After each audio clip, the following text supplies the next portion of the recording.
to another one of our Sunday night videos. I hope that you have had a great Mother's Day. I hope that you've had a chance to speak with your mother if that was a possibility for you today. As we get started with tonight's study, I want to ask you if you are one who likes scary movies. Do you like haunted houses? Do you like the things that are going to make you jump? I have a number of friends who really seem to enjoy this sort of thing. They like being scared by things. But I've never understood that myself. That's just not my cup of tea. Maybe you're one of those that gets really excited every time a new scary movie is coming out. But I think that even if you like haunted houses, even if you enjoy those scary movies, none of us are particularly excited about real, genuine fear, right? What makes you really anxious and afraid? Whether you think that your fears are rational or not, or whether anybody else around you thinks they're rational or not, what is it that makes you want to run and hide? And I'm not talking about things like snakes and spiders or bees or those kinds of things. Not the kinds of things that might frighten you briefly and then you're able to get away from it and be okay. I'm talking about the kinds of fears that paralyze us. The fear that changes the way that we live our life. The fear of the unknown, for example. Fear of rejection. And honestly, the fear of potentially catching a virus that could potentially be harmful or deadly applies here, because that is an unknown that's out there. So the question then is, how do we handle those fears? Well, let me start by telling you a story about a woman named Marla Runyon. Marla Runyon is an Olympic athlete. She finished 8th in the women's 1,500 meter event in the 2000 Olympics in Australia. That was the highest finish for any female American athlete in the event. In 2003, she finished 5th among women in the Boston Marathon. In 2006, she won her second national championship in the 20K, which is a race right around 12 and a half miles. She is, without question, a well-established athlete, and she has 2 master's degrees. But here's the thing. At the age of 9, Marla Runyon was diagnosed with Stargardt disease. And this is a disease that is a type of macular degeneration. And in time, after she was first diagnosed, she eventually was legally blind.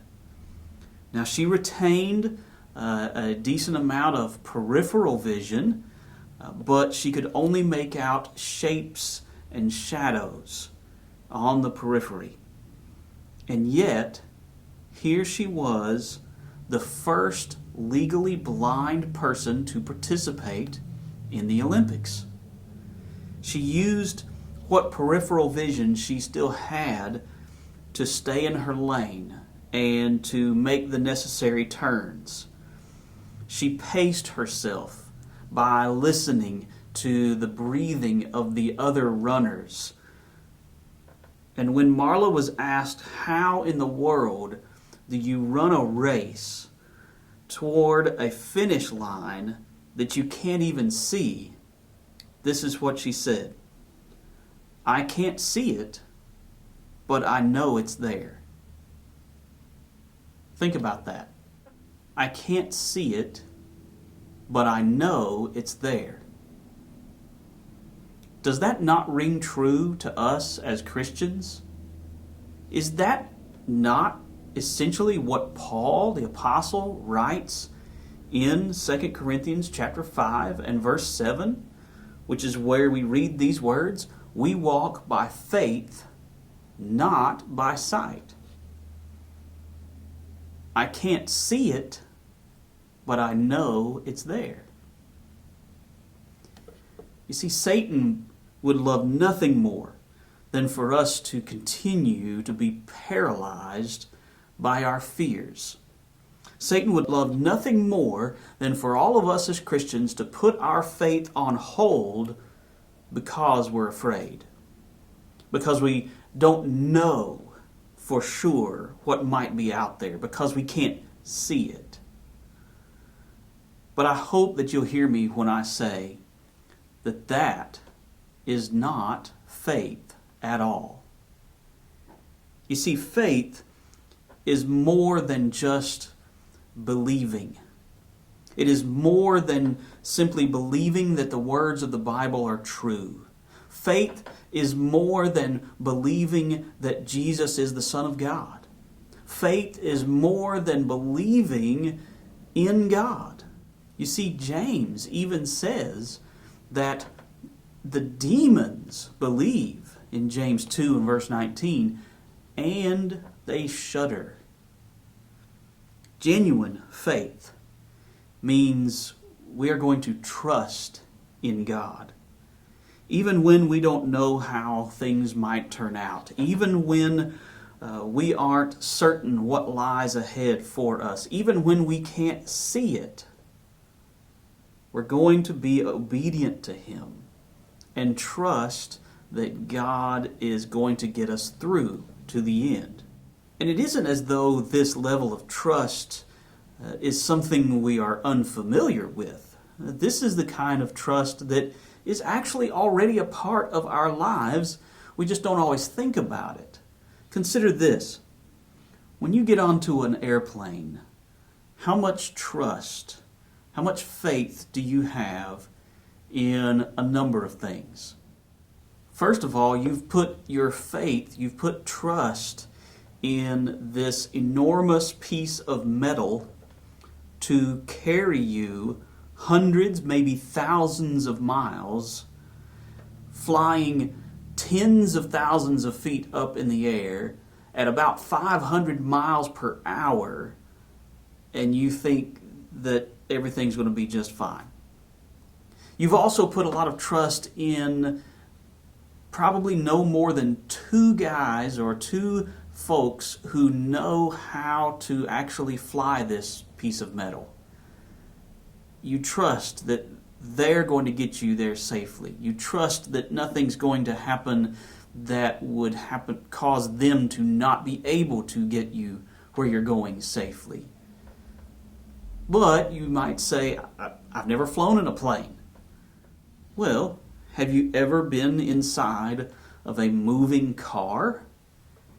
You're putting a lot of trust in a lot of things in that vehicle. You are trusting that the brakes are going to work when they need to. You're trusting that that seatbelt is going to work the way it's supposed to. You're trusting that other drivers around you are not going to do something crazy. Tens of thousands of people die every year in motor vehicle accidents in this country. And millions more every year are injured or disabled. But we don't think twice about getting inside of a car because we've learned to trust. Now, I want you to listen to these words from Proverbs chapter 3, verses 5 and 6. If you want to grab a Bible and open there with me, you might want to mark this passage in your Bible if it isn't already. It says, "Trust in the Lord with all your heart, and do not lean on your own understanding. In all your ways acknowledge Him, and He will make straight your paths." I think too many Christians are leaning on their own understanding because we don't know what is out there exactly, because we're afraid of what might happen. And we've put our trust, we've put our faith on hold. But here's the thing. God has never promised us that we would be able to see that finish line coming. God has never promised us that we would be able to see clearly every turn and curve along the way in this life. What He did promise is that He would be with us every step of the way. That He would be with us all the way through this race to the finish line. And so with that in mind, it's time to set aside our fears. It's time to set aside the fears that we are allowing to paralyze our faith. It's time to live obedient, trusting lives in spite of the fact that we don't know where this might lead us. Living victorious lives means that we are allowing our trust in God to lead us to victory over our fears. I hope that that's the kind of trust that exists already in your life. But if it doesn't, what needs to change? Think about what might need to change in your life in order for you to trust in God with all your heart and stop leaning on your own understanding. I hope that if you need to go to God tonight in prayer, that you'll do that.